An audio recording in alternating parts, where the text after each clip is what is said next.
La casa del Señor realmente siempre es un privilegio y también una gran responsabilidad, ¿verdad? Le agradezco al Señor por mi vida, igual como decía mi hermana hace minutitos que ha pasado ella, por la vida de mi madre, amén, y gracias al Señor por la vida de todas las madres en este lugar. Un fuerte aplauso para ustedes. Realmente uno puede vivir, yo lo vivo con mi esposa, a través de mi esposa, el sacrificio de andar de aquí para allá con los chicos. Tenemos 4 niños y sabe que ya hay que bañarlos, pintarlos y todo, y a mí también, por ahí. Pero realmente es multitarea, la mujer es multitarea, es multiuso, se da mañas en todo, así que realmente es un don de parte del Señor y es una bendición para nuestra vida, amén. Así que agradecer a eso al Señor por esto y por la vida de usted, hermano. Usted sabe que si usted está en este lugar, muchas batallas se han librado en el camino para que usted pueda llegar a este lugar. Amén, ¿lo cree? Amén. Amén. No es casualidad que usted esté aquí, no es por causa de que, no, es que mi hermano me ha invitado, no es porque no tiene nada que hacer en casa y bueno, y digo, bueno, vamos a la iglesia. No, hermano, no es así. Es el Señor quien ha puesto en su corazón el venir aquí. El Señor ha preparado el camino, ha preparado la hora, el día, la persona, el vehículo, todo para que hoy tú estés aquí. Amén. Y el Señor tiene algo para tu vida, tiene un alimento especial para tu vida, tiene palabra para tu vida y esto depende de tu corazón. Amén. ¿Qué tanto estés dispuesto a abrir tu corazón para que la palabra pueda sembrar en tu vida? Amén. Yo puede estar aquí enfrente el mejor orador, el mejor predicador, puede estar los mejores alabancistas, pero nada de eso va a servir si no abrimos nuestro corazón para que la palabra del Señor llegue a nuestra vida. Amén. ¿Cuánto estamos con un corazón dispuesto y tierno así? Tierno, preparado para que sea sembrada esa semilla de parte del Señor. Amén. Bien. Para continuar la palabra de lo que venían dando los hermanos anteriormente y a pedido del pastor, ¿se acuerdan? Que la hermana Noelia hace 3-4 domingos más o menos ha dado la palabra acerca de la iglesia, del mensaje a la iglesia Éfeso. ¿Se acuerdan, verdad? ¿De qué hablaba? ¿Se acuerdan que el Señor resaltaba de la iglesia de Éfeso, resaltaba su paciencia, su trabajo, su labor? Amén. Rescataba de la iglesia de Éfeso que se esforzaban y aún escudriñaban las escrituras y descubrían aquellos que se decían llamarse apóstoles. ¿Se acuerdan? Pero el Señor tenía algo contra esa iglesia. ¿Qué era? Que se habían olvidado de su primer amor. Amén. Tanto enfocarse en las cosas del Señor, tanto enfocarse en las tareas administrativas, tanto en enfocarse en evangelizar, en predicar, y estos se habían olvidado de la intimidad con el Señor. Amén. Se habían olvidado que era aquello que lo había conquistado, que era aquello que lo había transformado. Amén. Que era la presencia del Padre en esa intimidad. Amén. Y después el siguiente domingo, ¿se acuerdan? El hermano Hernán también ha estado compartiendo. ¿Qué iglesia era? Sarsis, ¿verdad? ¿Qué nos decía de esta iglesia? El mensaje de esta iglesia. Decía, el Señor le decía, eres una iglesia grande, eres una iglesia con mucha actividad, eres una iglesia poderosa, eres una iglesia que muestra muchas cosas, pero por dentro te encuentras muerta, ¿verdad? Decía, yo conozco tus obras, que tienes nombre y de que vives, pero estás muerta. Amén. El Señor nos está hablando y el hablar, cuando habla la iglesia, está hablando ciertas etapas de la vida de un cristiano y ciertas etapas de la vida de la iglesia. Amén. Y para continuar el mensaje en esta noche, yo quiero compartir el mensaje a la iglesia de Pérgamo. Amén. Quiero que me acompañen al libro de Apocalipsis, capítulo 2, versículo 12.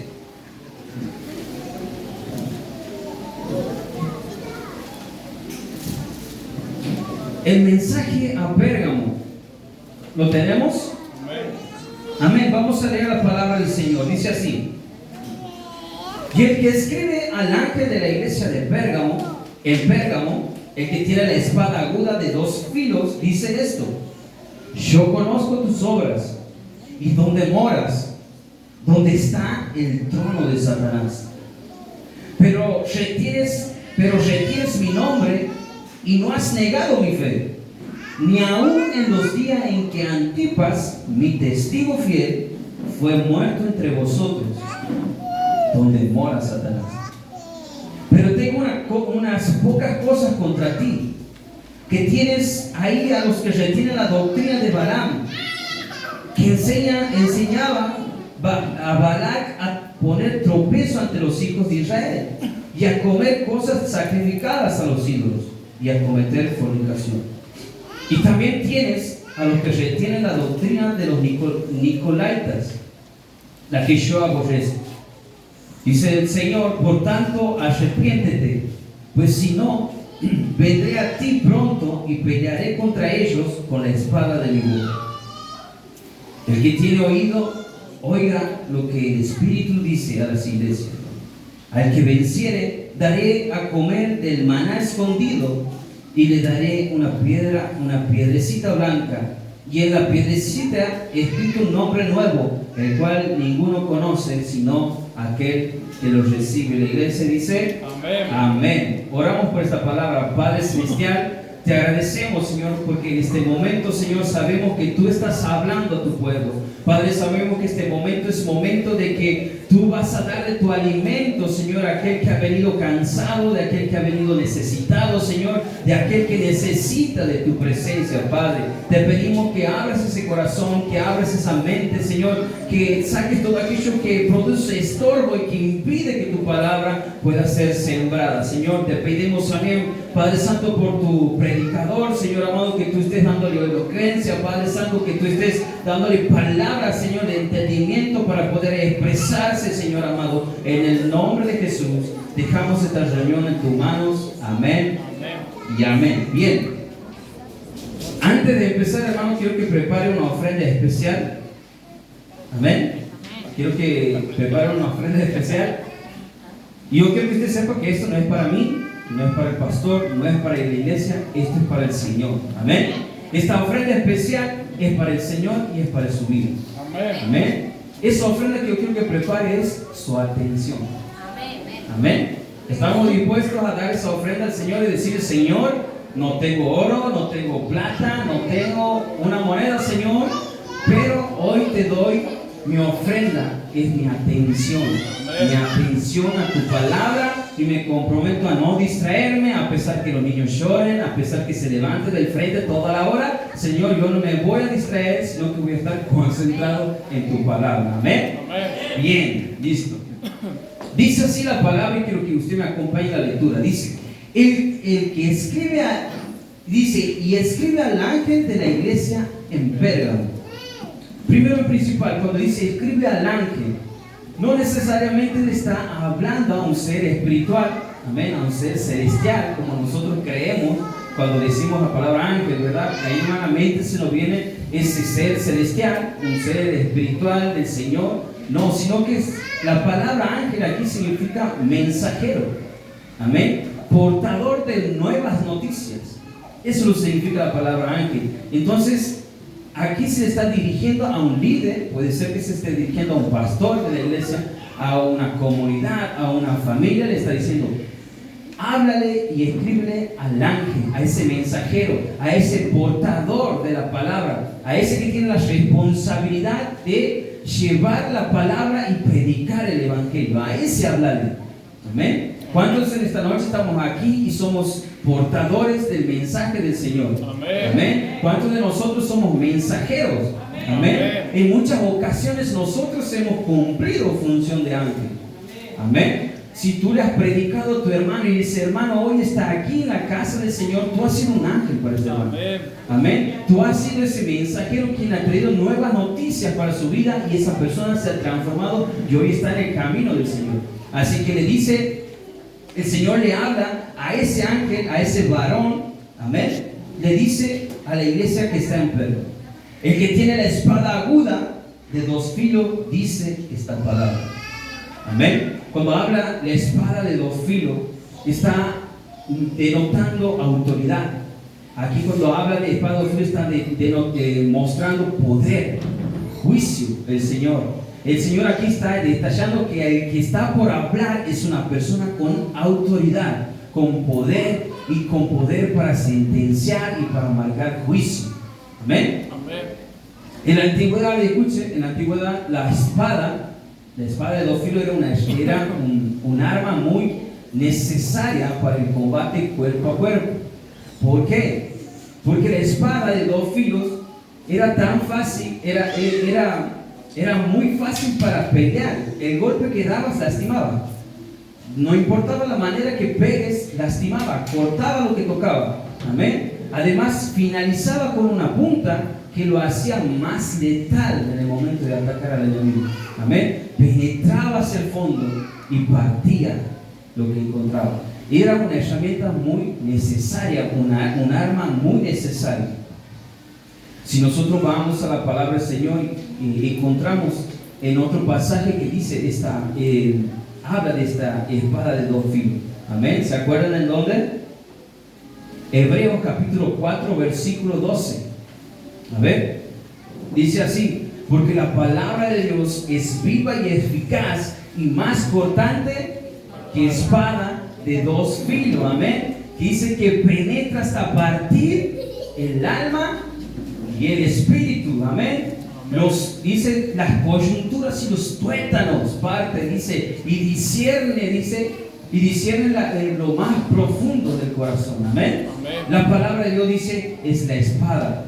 Amén. Y dice el Señor aquí, el que tiene la espada de dos filos está por hablar. ¿Qué no quiere decir con esto? Que la persona que el Señor está por hablar con autoridad y va a marcar y te va a decir qué es lo bueno y qué es lo malo. Amén. Dice el 13: yo conozco tus obras y dónde moras. Yo conozco tus obras, dice el Señor. ¿Qué no quiere decir? Yo tengo autoridad para hablarte. Yo te conozco. ¿Cuántos de nosotros hemos aceptado consejos de extraños? Difícil, ¿verdad? Difícil aceptar un consejo de alguien que no te conoce, de alguien que no sabes qué sabe de mi vida, me viene a hablar, me viene a aconsejar. Pero cuando nos habla alguien cercano, alguien que tenemos de estima, alguien que sabemos que me conoce y sabe por lo que he pasado, yo le presto atención, ¿verdad? Esa persona tiene autoridad para retarme, para corregirme, para edificarme, ¿verdad? Tiene autoridad para decirme lo que me tiene que decir. Amén. Y cuando el Señor dice, yo te conozco, yo conozco tus obras, el Señor te está diciendo, yo tengo autoridad para decirte lo que te voy a decir.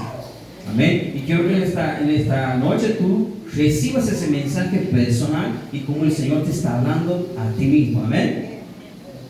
Yo conozco tus obras y dónde moras. Amén.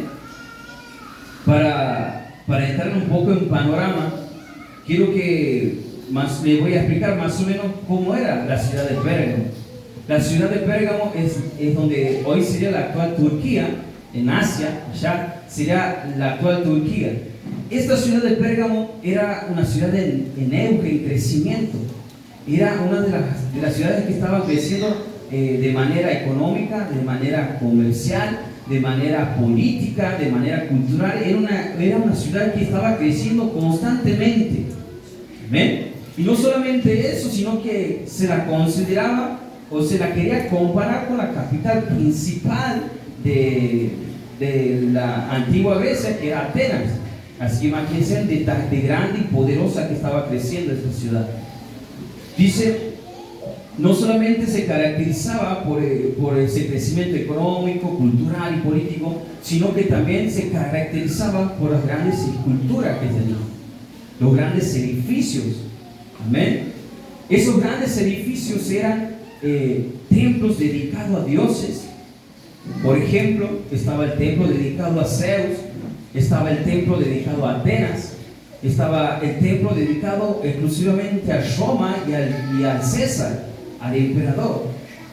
Amén. Era al César que le rendían culto, era César el cual lo consideraban como un dios. No solamente eso, sino que también en Pérgamo era una ciudad tan importante que se encontraba la segunda biblioteca más grande del mundo en aquel tiempo.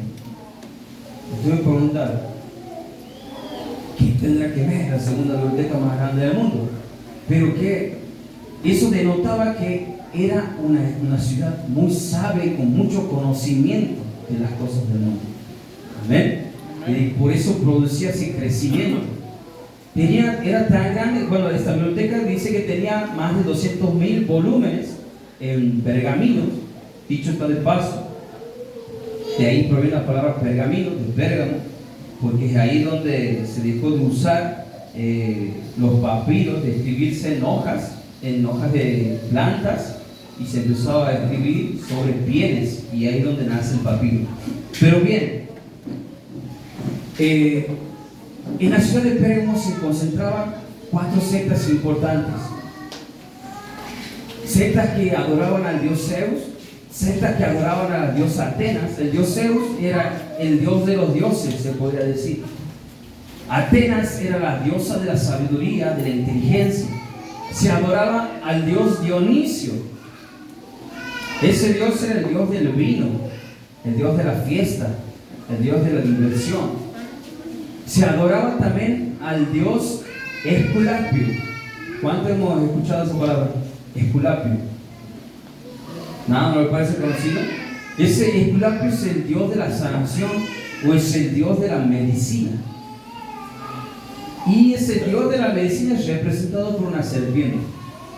Así que imagínense qué tan contaminado y qué tan lleno estaba de tronos. ¿Y por qué dice la palabra de Dios? ¿Dónde está el trono de Satanás? Dice, yo conozco tus obras y donde moras, dice, ¿dónde está el trono de Satanás? ¿Dónde está el trono de Satanás? En Turquía, dice, estaba el trono de Satanás. Rodeado de sectas, rodeado de una sociedad que rendía culto a estos dioses, que eran idólatras, que rendían culto aún al César. Ahí estaba el trono de Satanás. Yo te pregunto, ¿es necesario que vayamos hoy en la actualidad ir a Turquía para encontrar el trono de Satanás? No, ¿verdad? No es necesario ir a Turquía para encontrar el trono de Satanás. Salimos de aquí y encontramos, ¿verdad? Salimos a la esquina y una propaganda o una propaganda puede ser un trono a Satanás. Salimos hacemos una cuadra más, una grutita es un trono a Satanás, ¿verdad? O sea, todo lo que nos rodea puede ser un trono a Satanás. ¿Qué más? Una televisión, los programas que pasan en televisión pueden ser un trono a Satanás. Lo que escuchan tus hijos, la música que escuchan tus hijos puede ser un trono a Satanás. Las aplicaciones que bajas en tu teléfono es un trono a Satanás. Amén. El trono de Satanás se ha expandido durante todo este tiempo y ha cubierto territorio y ha adquirido cada vez más territorio. Amén. Ha ido adquiriendo cada vez más territorio y con la velocidad que no nos podemos imaginar. Dice su palabra que el enemigo anda como león rugiente buscando a quién devorar. Constantemente el enemigo está expandiendo su territorio, el enemigo está expandiendo sus tronos, está depositando tronos en diferentes lugares lo más antes posible. Y en cambio, la iglesia, ¿qué hace?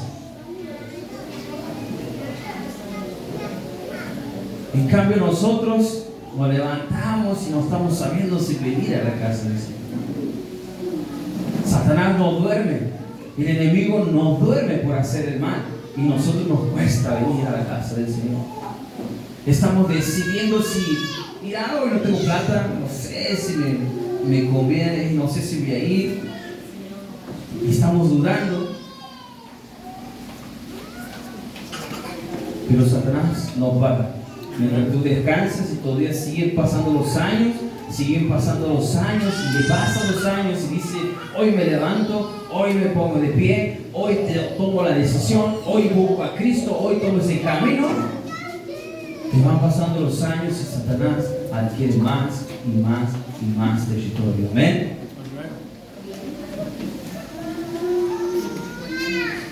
¿Qué más?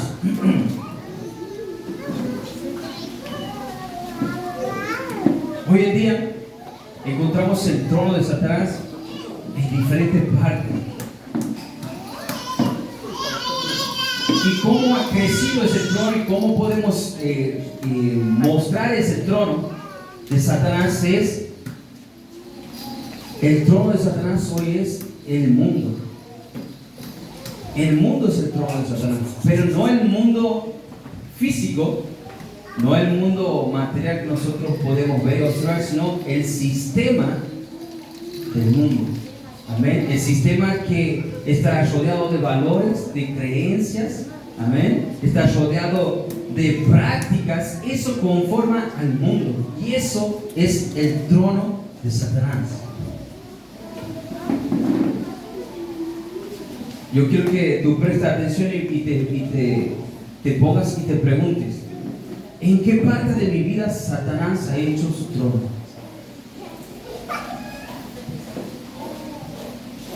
Quiero que te analices y te pongas a preguntar y te preguntes a ti mismo, ¿qué parte de Satanás ha hecho trono en mi vida?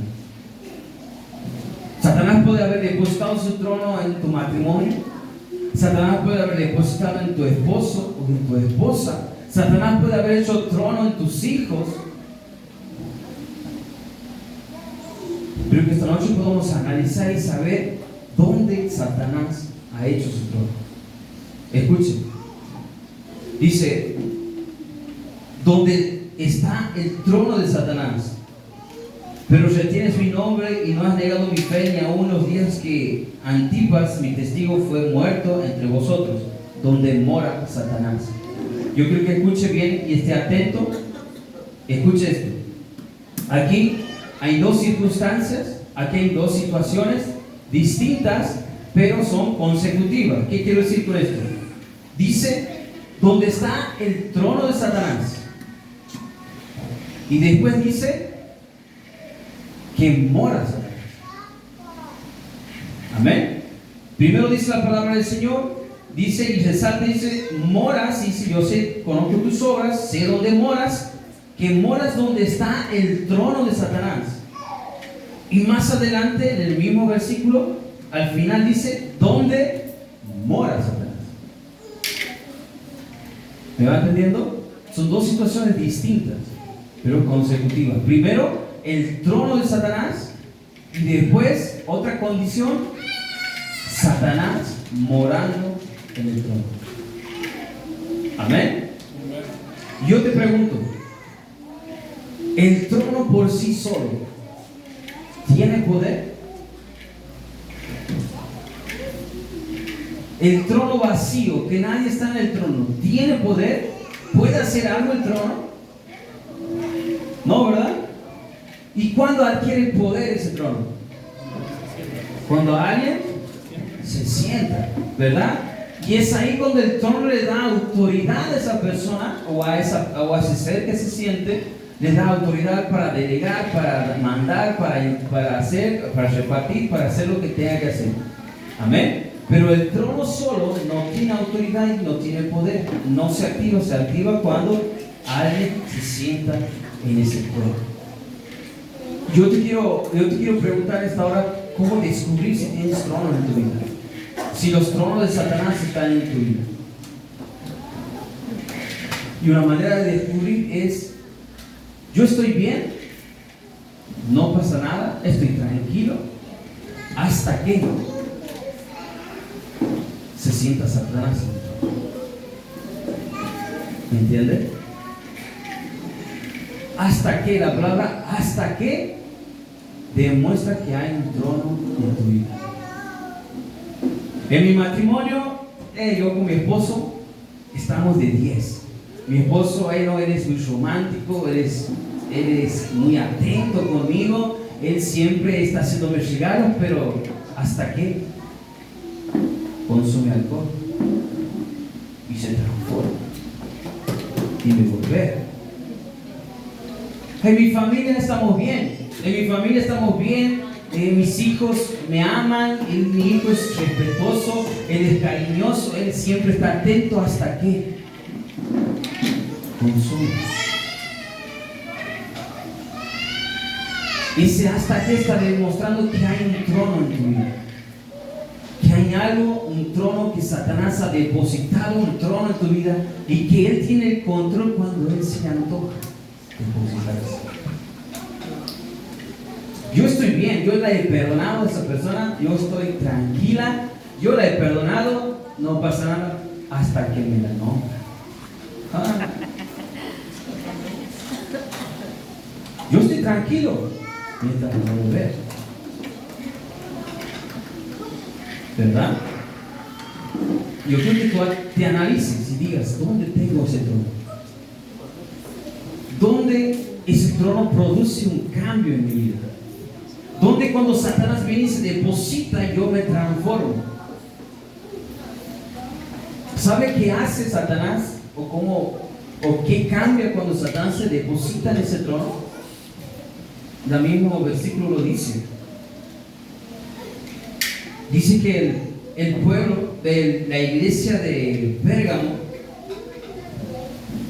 convivía con los tronos de Satanás. Y es más, dice que Satanás moraba en el trono. Estaba sentado, depositado en el trono. Y aún así dice, retenía mi nombre. Y aún así, estando Satanás sentado en el trono, dice, no han negado mi fe. ¿Y al revés cómo sería? Dijo el chavo. Al revés cómo sería. Cuando Satanás se deposita en mi trono y me olvido del nombre de mi Dios, de quién es mi Dios, lo que Cristo ha hecho en mi vida, y me olvido de mi fe, ese es el trono. Cuando cambia tu carácter, cuando cambia tu manera de hablar, tu manera de pensar, cuando Satanás ha hecho un trono en tu economía, y viene Satanás y todo está bien mientras llega a fin de mes y cobre mi sueldo, todo está bien hasta que Samuel siga dando bonos, todo está bien, hasta que Satanás se deposita en ese trono, en tu economía, y empieza a faltar, y empieza a escasear, ¿verdad? Satanás se deposita y empieza a escasear. ¿Y qué pasa? ¿Te olvidas de qué? Si te olvidas de tu Dios y de las promesas que tu Padre te ha dicho, que no te va a faltar, que Él está contigo, es porque es un trono de Satanás. Es un trono de Satanás. Amén. ¿Se entiende? ¿Vamos entendiendo? Son dos situaciones distintas. El trono vacío y cuando Satanás viene y se deposita en ese trono.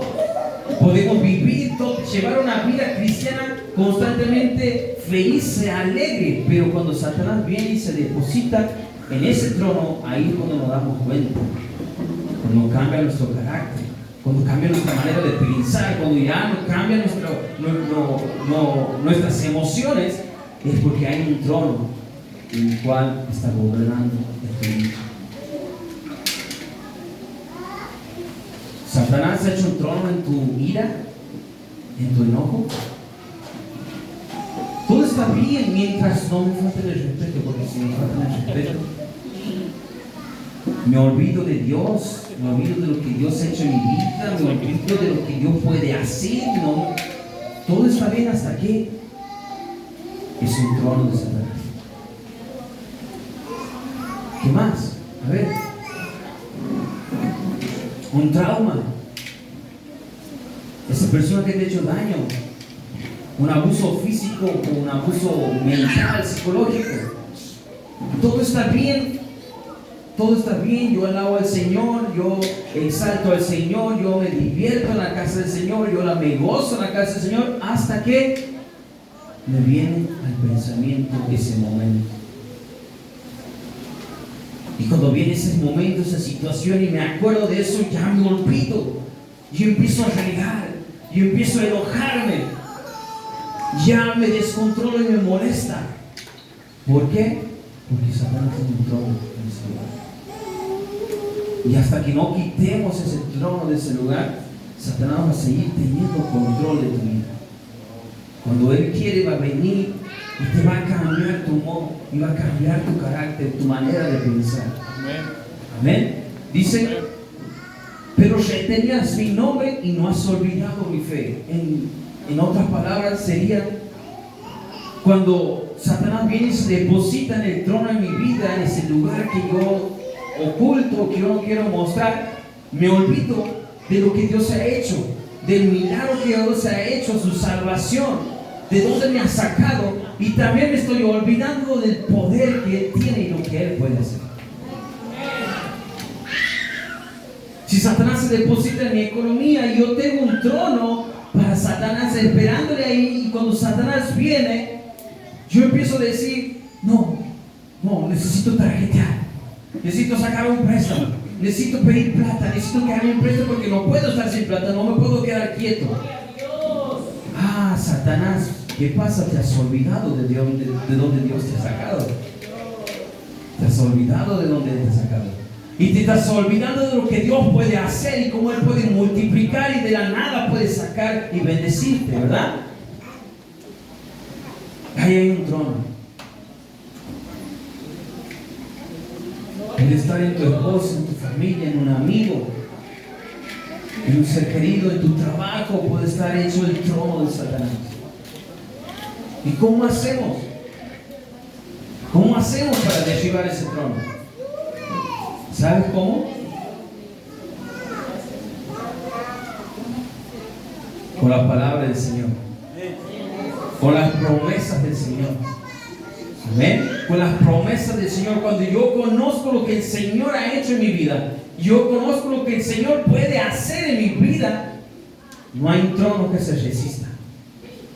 Así venga Satanás, vengan gobernadores, vengan potestades, vengan así, estén todos juntos sentados en el mismo trono, nadie podrá conmoverte si tú conoces las promesas del Señor, si tú te aferras a lo que el Señor tiene para tu vida y lo que Él ha dicho que era para, lo que Él ha dicho que te iba a hacer y lo que te iba a convertir. Amén. Y viene Satanás y se me deposita en mi trono, y yo tengo un trono ahí que está guardado para Él, en ese espacio que Satanás viene y toma control y dominio.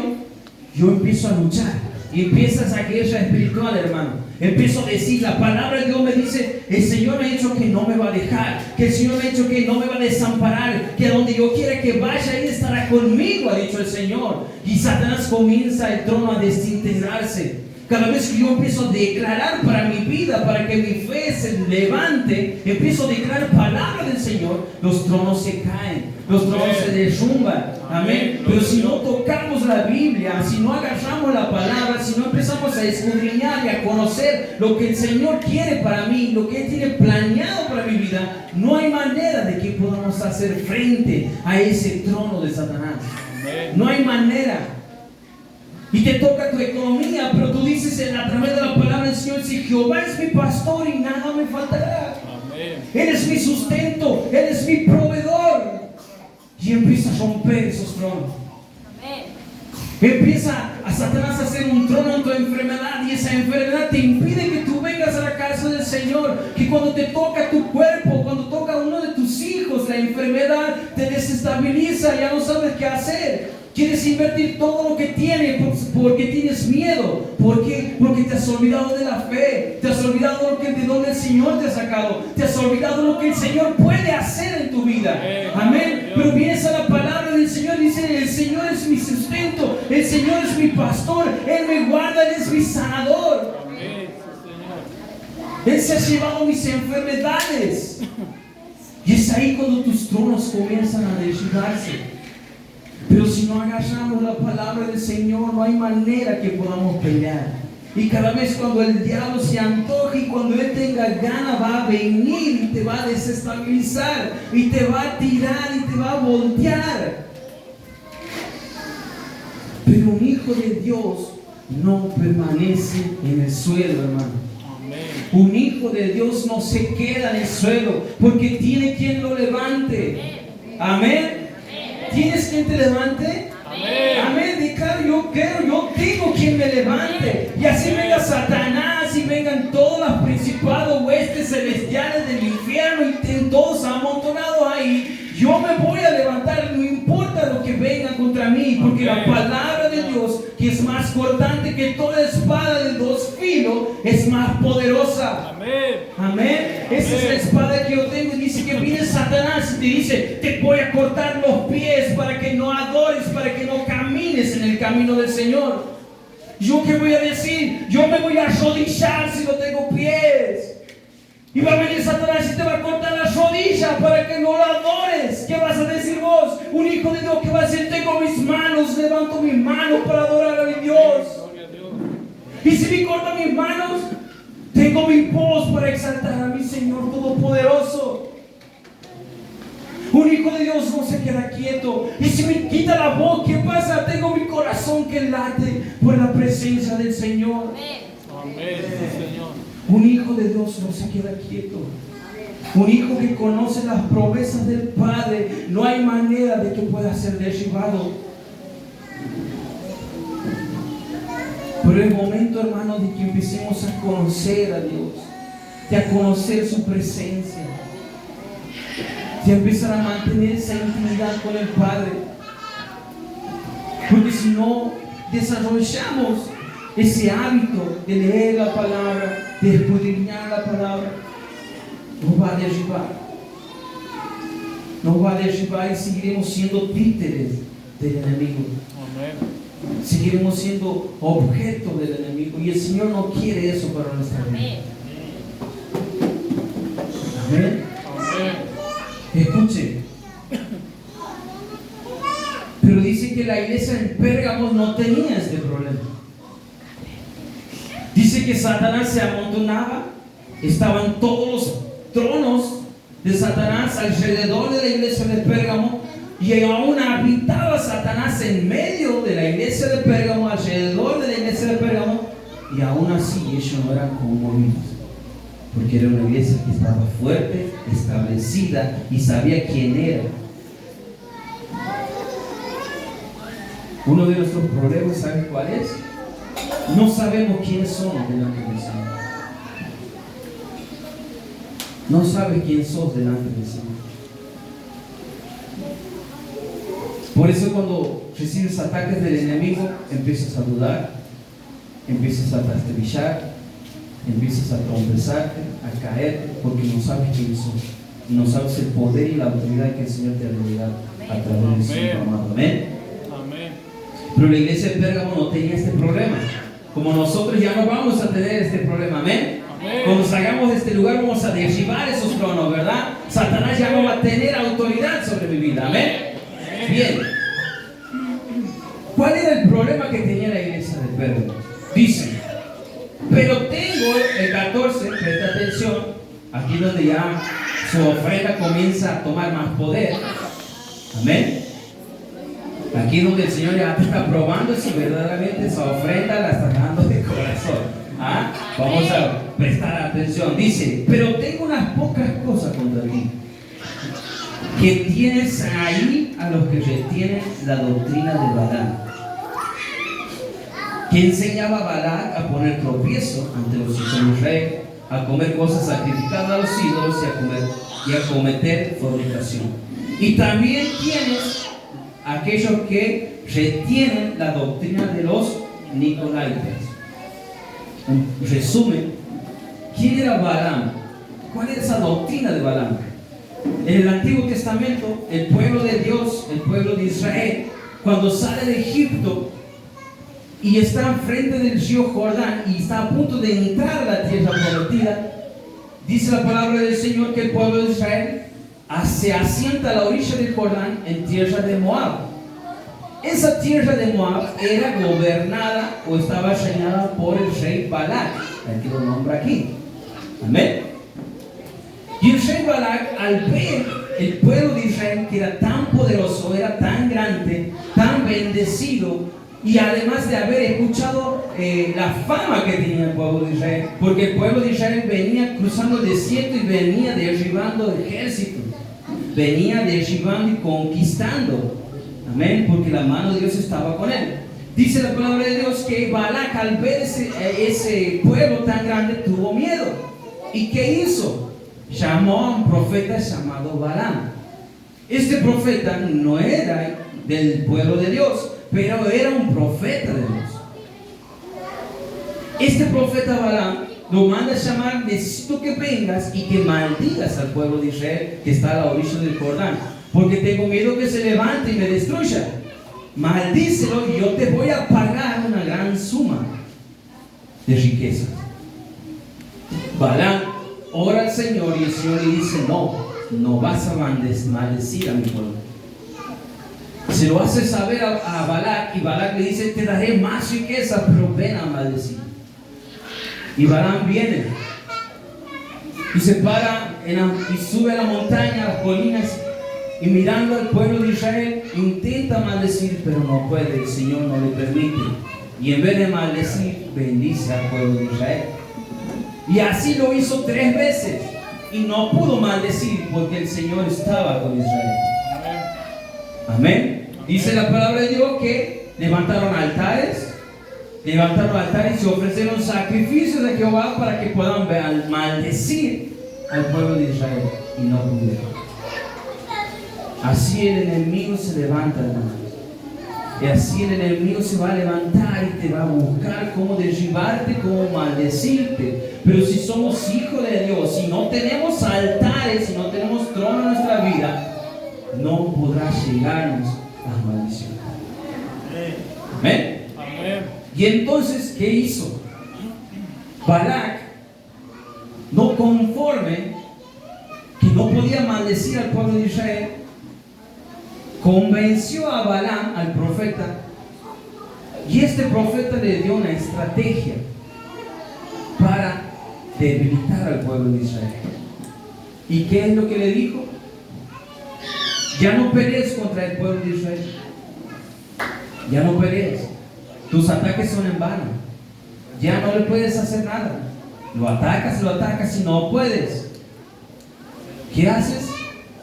Ve y asómate, acércate a él.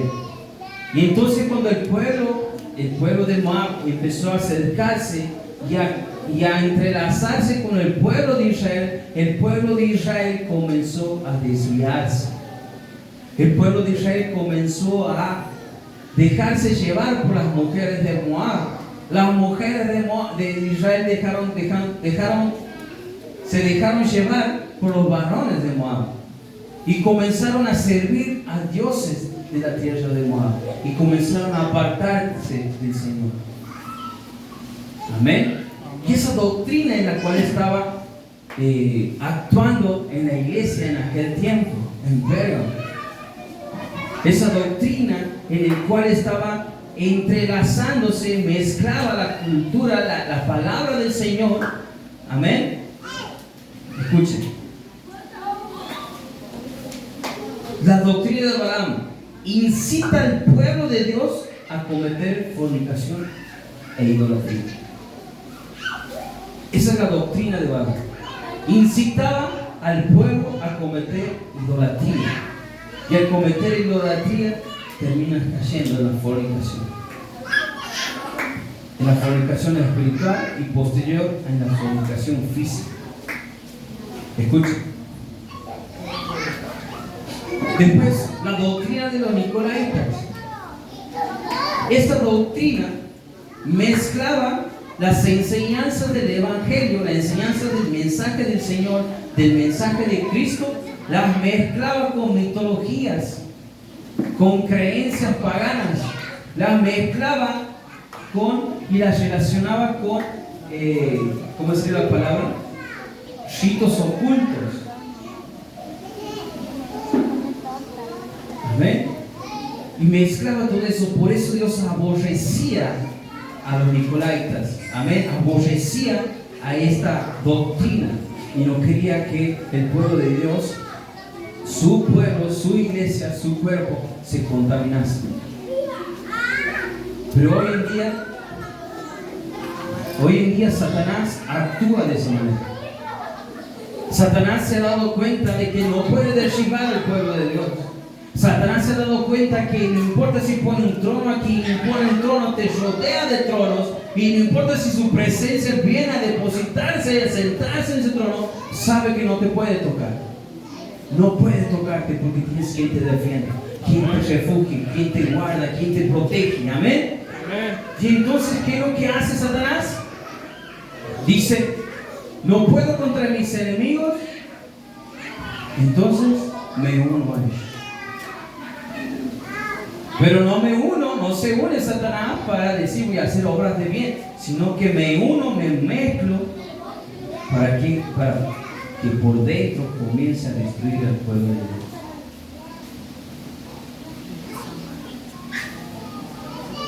Con diferentes doctrinas, con diferentes enseñanzas. Tengo aquí algunas enseñanzas que Satanás ha tratado de meter en la iglesia. Es, por ejemplo, Dios quiere que yo sea feliz y próspero en mi vida. ¿Cuánto hemos escuchado de eso en la casa del Señor? Dios quiere que Él sea feliz y que yo sea próspero en mi vida. Pero la palabra de Dios dice, no acumules tesoro en la tierra, donde la polilla y el derrumbe la consumen. Amén. Y los ladrones minan o hurtan. Sino, haz tesoro en los cielos. Amén. Donde la polilla y el derrumbe no consumen. Amén. ¿Me entiende? Doctrinas y pensamientos que Satanás se ha encargado de meter en el pueblo, que parecen lindos, parecen hermosos, pero lo que está haciendo es promover la carne. Escuchen otro. Mi objetivo es tener una buena carrera y una familia feliz. Ese pensamiento hay en la iglesia. Mi objetivo en la vida es cumplir con mi carrera, formarme y tener mi familia feliz. ¿Qué dice la palabra del Señor? Buscar primeramente el reino de Dios y después todas esas cosas te serán añadidas. ¿Vamos entendiendo? Pensamientos y doctrinas que han ingresado en el pueblo de Dios y que nosotros fácilmente vamos a ser llevados si no escudriñamos de su palabra. Otra, Dios es amor y nos ama como somos. Él me ama como soy. Él me entiende. ¿Cuánto hemos hablado y hemos pensado? ¿Ah? ¿Cuánto me he pasado por eso? De decir, Dios es amor, bueno, y Él me entiende, Él me comprende, Él sabe, yo soy así, yo por Él me mando mis mocos, ¿sí? Y Él me comprende, Él me perdona. Pero eso es doctrina de Satanás. Escuchen, dice, el que permanece en Él debe andar como Él andó. Amén. No hay excusa. Amén. Amén. La doctrina de Satanás se ha encargado de meterse en el pueblo de Dios y traer esos pensamientos, traer esa idea en la casa del Señor. ¿Cuál es el fin? De desenfocarte de Cristo y enfocarte en ti mismo. Que tu mirada ya no esté puesta en Cristo y en el poder y en los planes del Señor, sino que ya te enfoques en tu vida. Amén. Que enfoques en tus planes, en tus proyectos y que el Señor me acompañe. Y la vida de un cristiano, la vida de un hijo de Dios, no es así.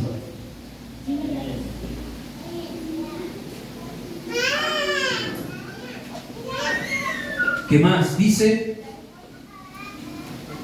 por tanto, arrepiéntete, pues si no, vendré a ti pronto y pelearé contra ellos con El que tiene oído, oiga lo que el Espíritu dice a las iglesias. Al que venciere, daré a comer del maná escondido. Daré de comer el maná escondido. ¿De qué manera vamos a vencer? Primero y principal, arrepintiéndonos. Arrepintiéndonos de lo que hemos hecho. Arrepintiéndonos porque vengo a la palabra de Dios y me di cuenta que no es nada que ver. El pensamiento que he tenido todo este tiempo no es nada que ver con lo que dice la palabra de Dios, y me arrepiento. Y eso que va a llevar a tener más comunión con mi Padre Celestial. Y dice, les daré de comer el maná escondido. ¿Cuál es ese maná escondido? ¿Pueden imaginarse ustedes? ¿Dónde está el maná escondido?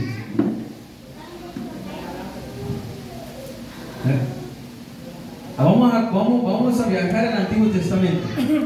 ¿Dónde está el maná escondido? ¿Qué era el maná? ¿Se acuerdan? Era el pan del cielo, ¿verdad?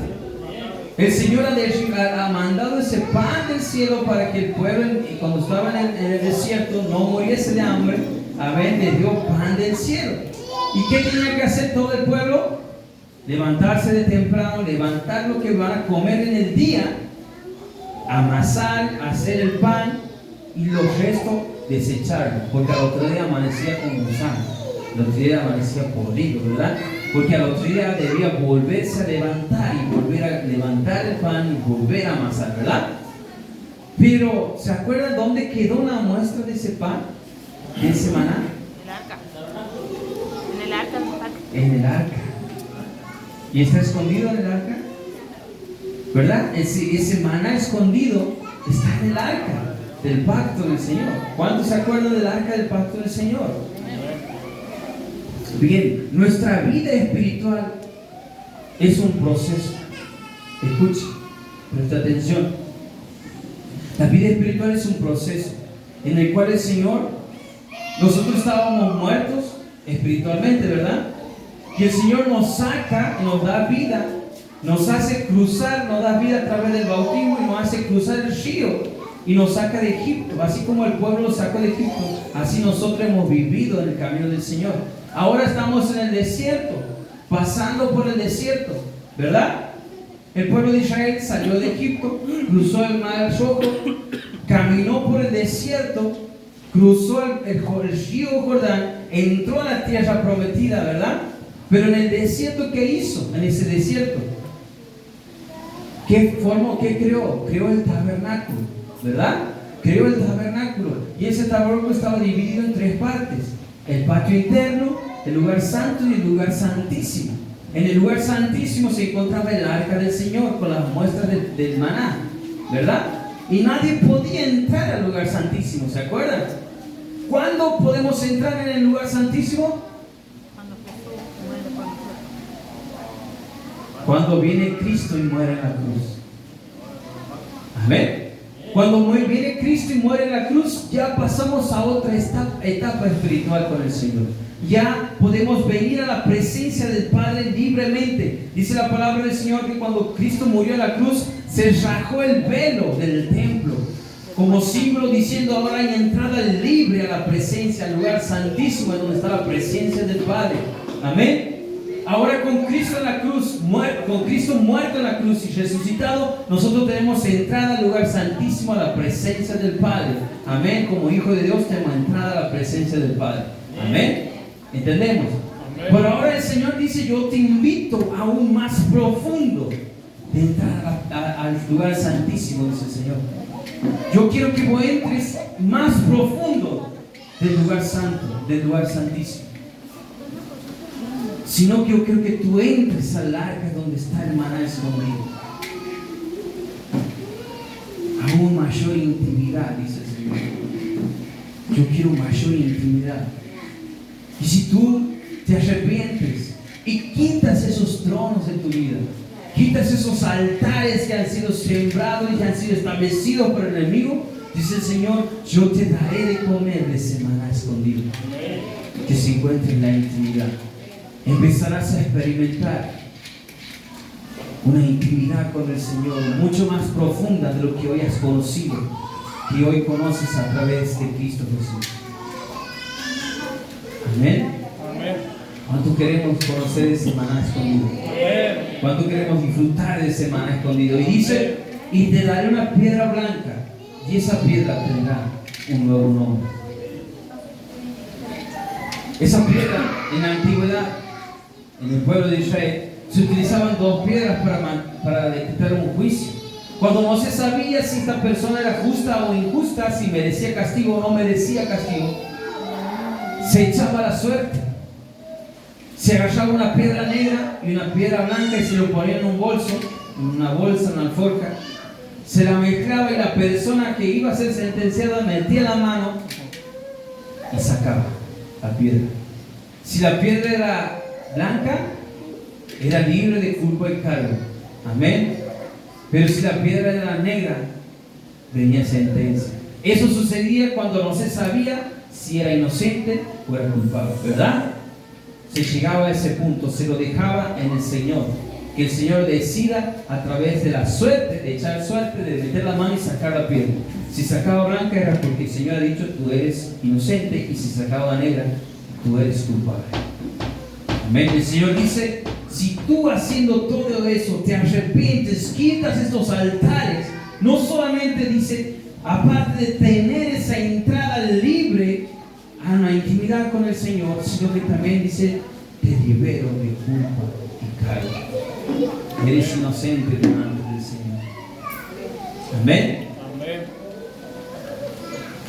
Quiero que en esta noche podamos salir de este lugar con un pensamiento renovado acerca de lo que son los tronos de Satanás y cómo opera Satanás en nuestra vida, y que al salir de este lugar puedas analizarte. Amén. Que puedes decir qué es lo que Él hace que cambie mi carácter, mi manera de hablar y mi manera de pensar. Qué es lo que hace cuando viene a mi vida, se viene a depositar, lo cambia todo. Y que empecemos a luchar, hermanos. Amén. Que empecemos a luchar. El Señor nos ha dado herramientas. Amén. Y las promesas del Padre es que Él va a tener una intimidad contigo. Él te va a llevar a lo más profundo. Vas a experimentar cosas que nadie ha experimentado. Amén. Pero eso depende de ti, no depende del Señor. Hoy ya estás en el lugar santísimo, ya tienes entrada al lugar santísimo. Ahora depende de ti si quieres ir más profundo, si quieres ir a donde está ese maná escondido. Amén. Amén. El arca está abierta para ti. El arca está abierta para que vos puedas disfrutar de su presencia. Pero no todos son capaces y no todos quieren pagar el precio. Pero en esta hora creo que salimos de este lugar fortalecidos, amén. Salimos de este lugar fortalecidos de su palabra, fortalecidos ya con una mente y un pensamiento renovado, sabiendo de cómo y de qué manera vamos a luchar contra esos tronos de Satanás, amén. Vamos a ponernos de pie, vamos a orar por la palabra del Señor.